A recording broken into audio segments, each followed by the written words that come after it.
Family, how you doing? I think I'm live. I think the timer went off. I hope you all are doing well. I don't know how many of you are joining live. Well, I know it says zero, so so I do know that. But I made a decision that I was going to start going live on the last Monday of every month, and so far I'm 3 for 3. Y'all, I'm 3 for 3. I did it in January, February, and now March. So I'm excited. I don't know about May because that's when the summer starts to get a little crazy, but I'm going to try to keep it up. I hope you all are doing well on this Monday. It's so much going on in our world. I hope you are finding ways to take care of you and do the things that you desire to do. And that's what I want to talk about today. So, anyways, I don't want to belabor the point. Let me get to it. My name is Kia Stevens. For those of you who are new to me, I am the author of Overcoming Father Wounds and the founder of Entrusted Women. And I created Entrusted Women to equip Christian women communicators of color. And that is in the area. When I say communicators, I mean if you are a writer or you are a speaker or you're doing all the things like YouTubing and podcasting and blogging or writing articles, you write books, you're an author, you're promoting your books, you're selling your books. So if we get ready to get into all of that, I created Entrusted Women to help you. And so today we're going to talk about some secrets in the writing industry that I have discovered after publishing my book. Not things I knew before I published my book. No, because that would have made it much better. But I'm going to talk about some things I discovered after I wrote my book. And let me just tell you guys, I think I've said it before, but it's worth saying again. When I was in high school, a senior in high school, I believed I was supposed to write this book and I was supposed to speak and I was supposed to do all the things. And so my limited knowledge of how people become authors is that you just write a book, some kind of way you get discovered. And then after you get discovered, then you get a book deal and you write the book. And then all the work is done. Like your book just magically becomes a New York Times best-selling book, or somebody's best-selling something. That's what I thought. But it wasn't until I really started trying to pursue this work that I realized, it takes two things to become an author. It takes a platform and it takes good content. So even whether you're going to traditionally publish a book, which is mostly who I talk to, women that want to be traditionally published, or you're going to go the self-publishing route, you still need those two things. You still need somebody to buy the book and somebody to, and you need good content. You need good content. So hands down, it doesn't matter where you find yourself. I'm gonna be talking to you. Okay, so let's dive into the first secret. I'm gonna share 4 with you. The first secret, and maybe it's not even a secret, but it was a secret to me.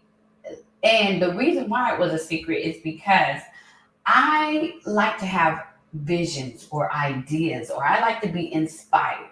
Those category of people that, you feel inspired and you got to go do what it is that you want to do or what you feel led to do or called to do or whatever word you want to do. You feel inspired to do. That's me. So with the book, Overcoming Father Wounds, I felt inspired. It was like a burning desire on the inside of me to write this book. And the words just kind of came to me. Most of them. Most of them came to me until I got the book done. And it was like, what? I need 55,000 words. Where am I going to get those from? The words I gave you, you cut out.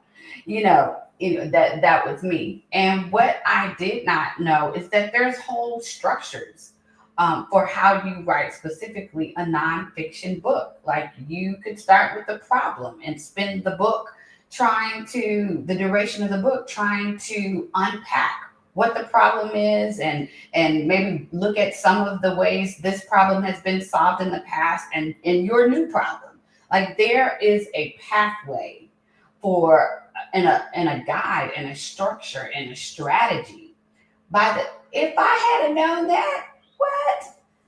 By the time I got to like that final manuscript due date, y'all, I think I was just looking for where I had pockets of words because I had written a lot of stuff and I was like, can I take these pockets of words and reshape them and finagle them so I can turn this book in by the due date?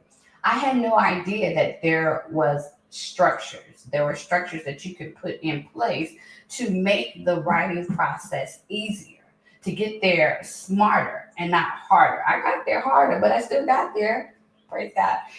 But I'm like, if there's a way to do it smarter and not harder, I want to go that route the next go round if I do a nonfiction book. Okay. All right. So that's one. Two that I want to talk about. There's a secret, and I don't know why authors don't say this. I don't know why we're not being vulnerable and transparent. But y'all, about midway through, you're gonna have a serious case of imposter syndrome. Like you're gonna have massive amounts of doubt. If you disagree with me, if you wrote a nonfiction book and you say, no, I was confident 100% all the way through, I got this. If you were like that, praise God for you, and I see you, sis. But for me and for many of the people that I have spoken to, there is this huge, mammoth-sized imposter syndrome that you feel as you write the book that you believe you're supposed to be writing. Yeah, at just as I reached the finish line, which is not really the finish line, which is what I'm going to tell you about in a minute. I was like, what in the world am I doing?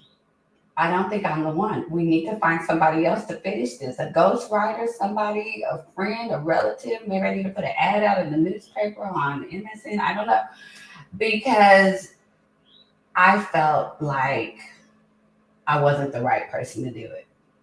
Thankfully, we got through it, and I've gotten some street cred, and people are like, that book really helped me. Praise God, because it was the Lord who helped me write that book. Because I was feeling like it's not me. If you can relate, or maybe you don't want to self-identify as somebody who dealt with imposter syndrome, that's okay. I'm not going to judge you, but I'm just trying to keep it 100. And in those moments, I needed somebody to say, this is normal. It happens. You are the person to write the book. You do have what it takes. This is something to get over your writer's block. This is something that will help you to get unstuck. Or, I felt this way. I needed a friend. I needed somebody who had been there before to say, girl, get out your silo. You're going to make it.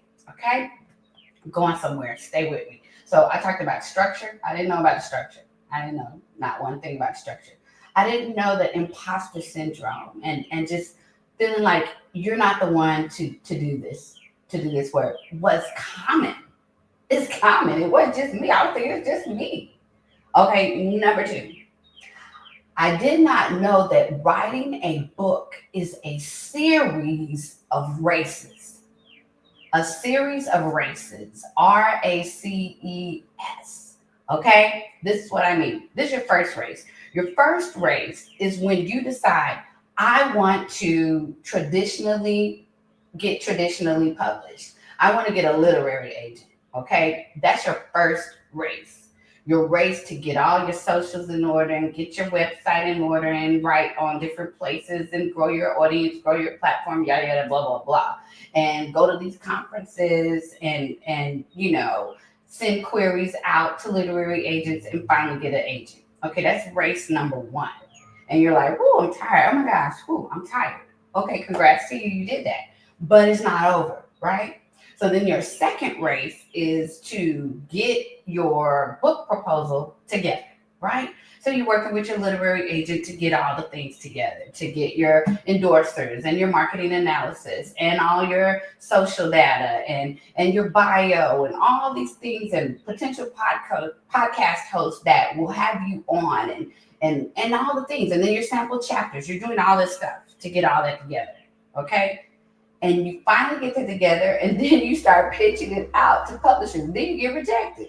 That's fun. You get rejected here and there and everywhere, maybe for a couple of months, maybe for a couple of years, maybe indefinitely. You decide to self-publish. I don't know. But I'm just telling you, that's a long race. So let's say you finally get acquired by a publisher. Okay, yay, praise God. Woo. I'm tired. But that's just the beginning of the next race, right? So we've done two races. Get the agent, get the publisher. Now we gotta write the book. Yes. So now you gotta write the book. So you start writing the book, okay? And that is a whole race. Like that's a marathon. That might even be a triathlon. Try is that right? Okay, where you're running, swimming, and what else are you doing? Running, swimming, bicycling. Bicycling. Okay, you're doing all the things and you're exhausted because you've been doing all of these races back to back to back to back to back. And you finish your book, you turn it in, and it's like, oh, I'm so tired. Oh my gosh. Friends, what I did not know, what is a secret? I thought that that was the end of the race. Like I could sit down on the couch, binge watching something, binge watch worthy on Netflix, eat some popcorn, eat some chocolate, do all the things. But that was just the beginning of the next race. And the next race goes on indefinitely, like probably till I see Jesus. Oh my gosh, which he might be coming soon. We don't know. Anyways, the next race is selling your book. And the crazy thing is that for many writers, myself included, we didn't really want to sign up for that part. We wanted to sign up for writing the book because we felt inspired and we felt led and we felt calm and we felt like God gave us this book idea, right? And we're going to help people. We're going to heal hearts and minds. We're going to give them this nugget, this marriage nugget, this nugget about raising your kids, or this nugget about rest and living a stress-free life. And we just, I know I'm going to inspire somebody. That's where we were. We were on that side of the continuum, but the other side of the continuum for authors is selling, right?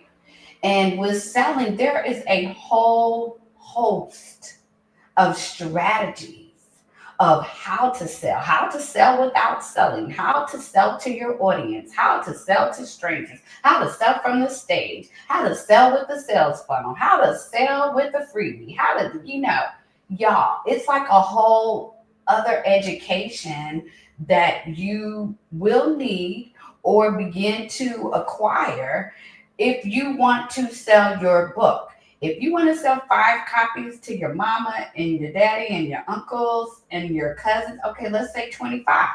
And maybe the women's ministry at your church, okay? So that gets us to what, 100? We got 100.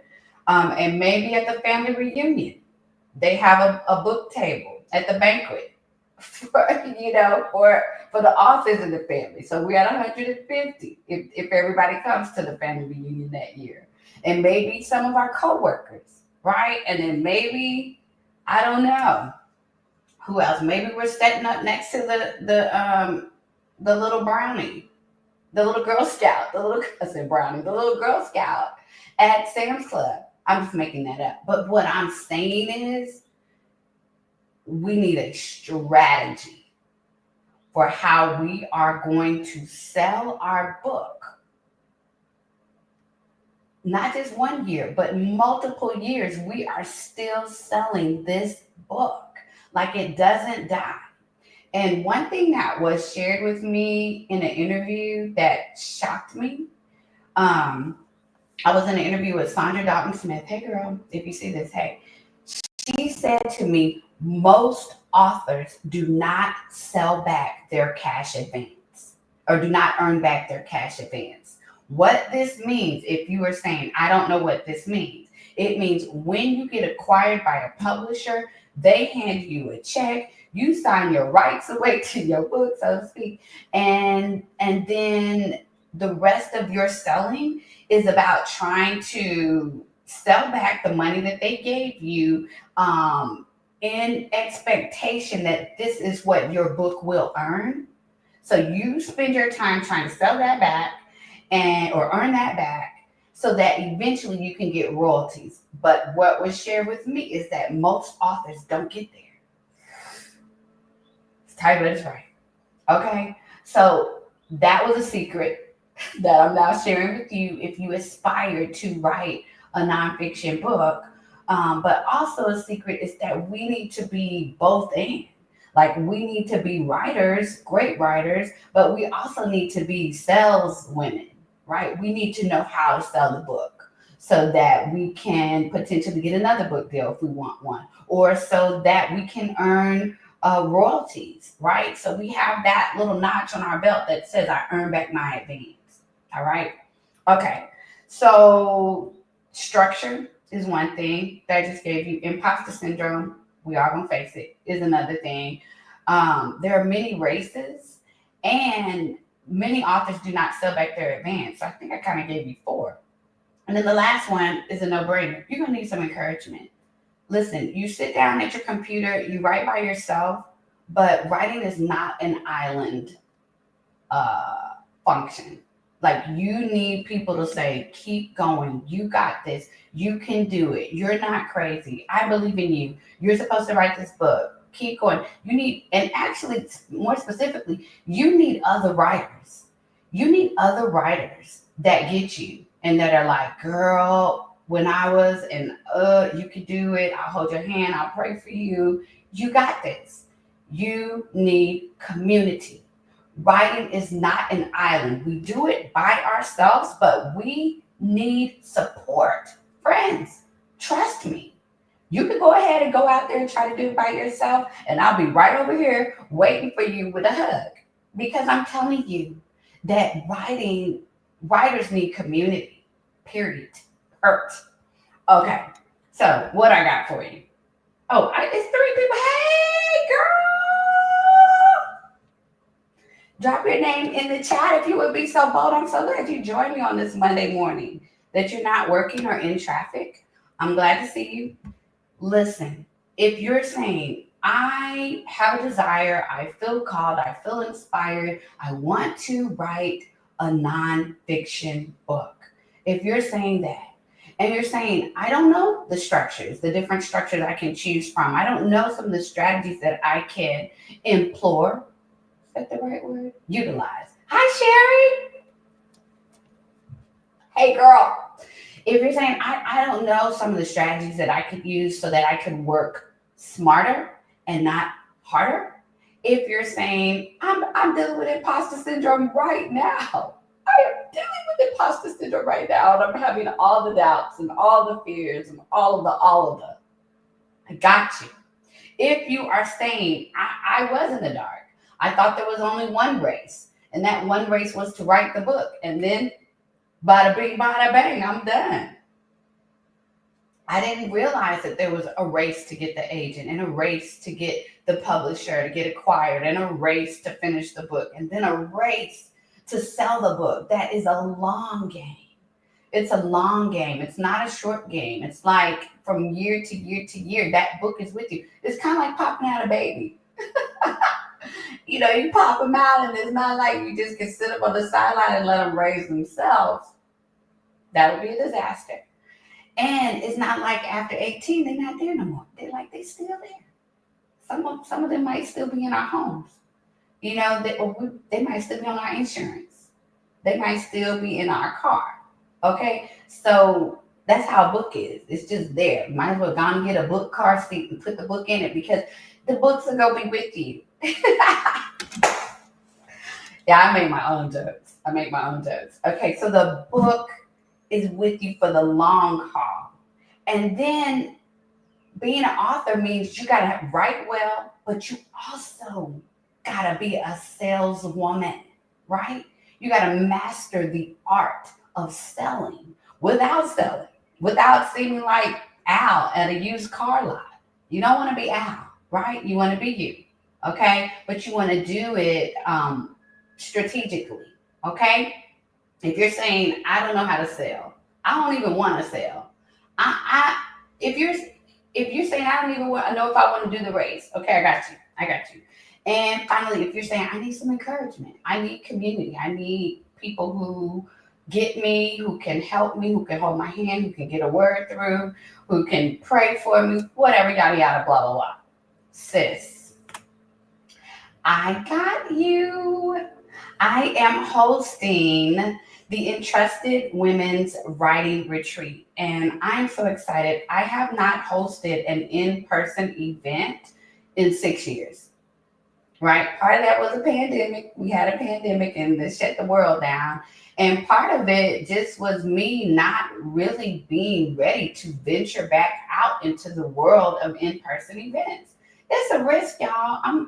That doing in person events is risky, right? Because you have to put the money up on the front end for the people you believe are gonna come. They coming, y'all coming. So, anyways, if you are interested, if you're saying I want help with my structure, I want help getting over imposter syndrome, I want help knowing how to sell a book, I want some encouragement, I want some community, and I want it in a beautiful, lovely, scenic 38-acre environment in just outside of Atlanta, with premium accommodations and a fabulous dining experience, buffet options every meal. I want all of that. If you're saying that, I want you to check out the Entrusted Women's Writing Retreat. I'm so excited about it. I love this facility. The last time I hosted an event, it was at that facility. I went back to look at it to do my site visit, and it looks the same. Like, I don't know who the groundskeepers are, but I need to slip them a 20 because it still looks great. The rooms look great, everything. So, girlfriend, if that's you, I want you to come. The prices for the Entrusted Women's Writing Retreat go up tonight-ish. I always say ish because I'm usually in the bed and this is something I got to do manually. So you might have a small window into tomorrow morning, maybe, but I can't make guarantees. I'm like, what? I'm telling you the truth. You got an ish. Praise God for the ish, because some of y'all might get a discount on the ish. The prices will go up. I also have a 4-month payment plan that will end tomorrow to ish. 11:59-ish, 12-ish. Like, what is it? 11:59, 12? I'm just giving you an ish period. Okay? ISH. It means it's not exactly on the dot because I'm not that type of person. So you got a window. All right. Head on over to let me put the link here. Let me put the link in the hold on, y'all, bear with me. Sorry. I should already have this link already available. Okay, I'm putting this link in the comments section. Am I doing that? Yes, there it is. Okay, so the link is there on Facebook, and I think it's on YouTube too. And then Instagram, there's a link in the link tree section, the link in the bio. So check that out. All right, guys. And if not, if you're saying, I want to go, but I don't want to go this year, I would love for you to check out the suite of services that Entrusted Women has to offer. Entrusted Women University, which is the primary way that I serve authors, but then there's the Christian speaker course, the profitable Christian communicator course. And then if you just want to chat with me, if you're saying, I would love to have you to coach me. I'd love to coach you, girl. My training is an elementary educator. I love to talk. I love to teach. I love to do all the things. Okay, so that's it. I don't know if Sherry said she was joining me, but the other two people, I was looking for you. I was looking for you to say, hey, girl. All right, y'all. It's been an honor and a privilege to hang out with you. Join me next month on the last Monday of the month. That's going to be April 28th. Okay?